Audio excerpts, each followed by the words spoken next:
Welcome to Blur's Craft. Hello everybody, and welcome back. This is my third building for my Road to Mordheim build. I'm going to do a 4 foot by 4 foot table for Nemo 2024. Possibly any other events that I can bring it to when I finish it. This building started out with the idea of being row houses, but it quickly just changed direction, which happens a lot in my builds. I have a tendency to build very organically. I did use some interesting resources here, things that have been in my scrap bin for a little while that I didn't really have a use for, so I just tried to throw them together, or I tried to experiment and use them.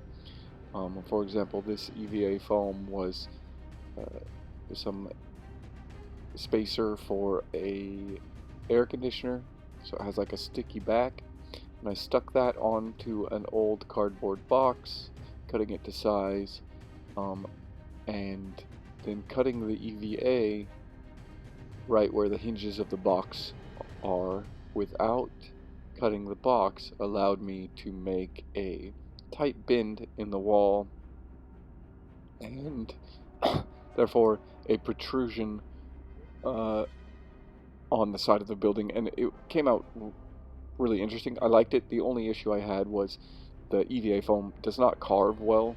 I have yet to find a way that you can get any sort of detail in there that's worth a damn.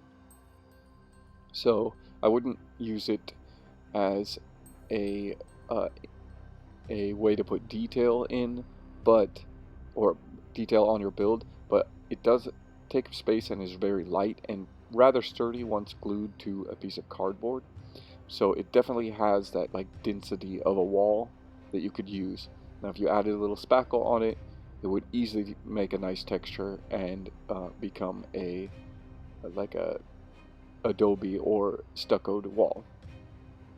This one I was going to cut bricks on, but I ended up just doing like log shapes because, like I said, it is really hard to carve. I actually had to condense this whole video down quite a bit. It ended up being about 40 minutes long worth of time-lapse video that I was able to edit and condense down to about 12 minutes. So you'll see that even on these time lapses, I'm going so fast that it it looks very spazzy. I apologize. If you'd like to see something that is a little bit more, gives a little bit more explanation on what I'm doing and the different techniques that I'm using, I would love to do some tutorials, but right now my focus is really getting a 4x4 table built. Now, I'm only on building 3, which really doesn't even take up a quarter of the space yet, but I do have the idea of risers and other different topographical features of the board that will change it up. I just wanted to get myself at least 4 buildings that I could make a solid 2 foot by 2 foot area with, so that I can play some smaller games of Mordheim, and stay jazzed up and excited about building, because I know that is definitely a thing in our hobby, that you get jazzed up and excited. You know, Adepticon just ended and everybody went home and started building their new models, but you give it a couple months and it's really easy for that to burn out. So my suggestion would be to do what is making you happy at that time. A lot of times I'll just sketch. Instead of going down to the basement and starting to build, I'll just grab my sketch pad and sketch something. I'll be honest with you, most of the time it's not a building, because I'm building buildings in my hobby time, so a lot of times I'm sketching other things. But it's just a way to keep those juices flowing. Now this is an interesting technique that I really like, where you put your popsicle sticks onto a piece of cardboard and your dowels, and then you break that piece of cardboard or cut it, and you can make ruined flooring that is still very stable. It doesn't.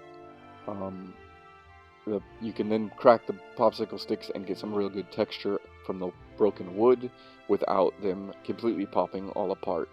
I use hot glue a lot, so if you manipulate hot glue and it's cold, it a lot of times it just wants to pop completely apart. Um, that technique of hot gluing it to the cardboard, you can then, after you've cracked it up a little bit, you can then seal it with some PVA glue, and it becomes very sturdy. I ended up doing drilling some holes in those larger dowels that I could slide the smaller dowels into, so I was able to make like really good rafters feeling, like good support beam feeling with that. It also, because those are glued and drilled, they're really stable, so it actually gives you a handle to be able to pick the terrain piece up from without having to try to get your fingers underneath the edge of the MDF board. The rafters and all of that on that front, I didn't really know how I was going to put it together until I got to the top floor. In the concept sketch that I did for this building, it had a little patio on the top, and I knew I wanted to do that, but I didn't know how I was going to get tie in the roof of the tying the roof portion on that front piece to the patio. So I had to get the patio built, and I figured that building it on a separate piece and then putting it together at the end was the best bet, and it did work out quite well. This material here that I'm using is, I think it's just called plastic board. It's that kind of plastic that has the weird cells inside of it. It's like two layers of plastic held together with all these little cells. It's what they make a lot of signs out of. So you'll see like the "Vote for Me" signs. That's usually made out of that stuff. If ever you see those on the side of the road or anything, I'd pick them up because they're like 12 bucks American, and they're cost you nothing to pull them out of the recycling or the garbage. So a lot of my materials are pulled out of the garbage. You can see that all these cardboard boxes and everything are just things that I pulled out of the recycling. Um, I did get a green stuff cobblestone roller, and that is really cool. I like how simple and easy it was to roll out the cobblestone on the patio, but I felt like it looked very repetitive. So I do have to say that I like the hand-laid cobblestone and the hand-laid bricks better than the rollers, simply because it has that it took somebody put each individual piece down. It has that look, and that's how bricks are. Somebody put each individual brick on that brick building down the road from your house. Somebody put each one of those by hand. So when you do that, I feel like it adds that feeling because that's what you actually did. So the immersion is just, kind of solidifying it in uh, the reality of construction. And that's actually a lot of what I try to do to try to make it look like somebody built it that is, an inch and a half tall. This roofing section I really kind of did it by the seat of my pants. Very organically grew that way. I knew in the concept sketch I did, I had a weird roof, and when I finally put it together here, it ended up coming out looking a bit like a witch hunter's hat, and I really liked that. I probably will end up trying to work out a blueprint for it so that I can build them in different scales relatively easy. It was a relatively easy, um, for as complicated as that roof piece looks, it was actually a relatively easy one to do. You can kind of see it in the time lapse back there.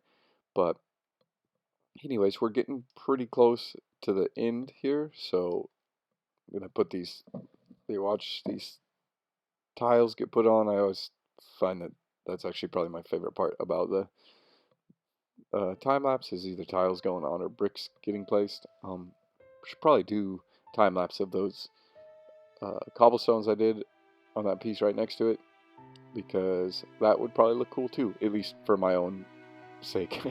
Anyways, I would like to do a little bit of a shout out here before this video runs out. I'd like to shout out to the podcast Hive Scum. If you are doing hobby and you want to listen to some rambunctious guys say some rambunctious stuff, Hive Scum's where it's at. They're really, really nice guys. Also, the In Rust We Trust Discord is probably the best community I've got to experience on the internet of this hobby. I have never felt quite the support like In Rust We Trust. What else I want to shout out? I would like to shout out to some other great creators that have inspired me, like Eric's Hobby Workshop, Bill Making Stuff, Miscast. Oh man, now that I'm thinking about Jeremy from Black Magic Crafts, there's just so many great creators out there that have really inspired me to do this, and I just want to be like, a shout out to them and say, go check them out. Not that they need me to say that, but I just want to know you to know that they inspired me, and you might like them. Anyways, here's the end of the build. Kind of weird zoom in rotation. I don't know. I'm definitely not a very good camera guy, but I'm working on it.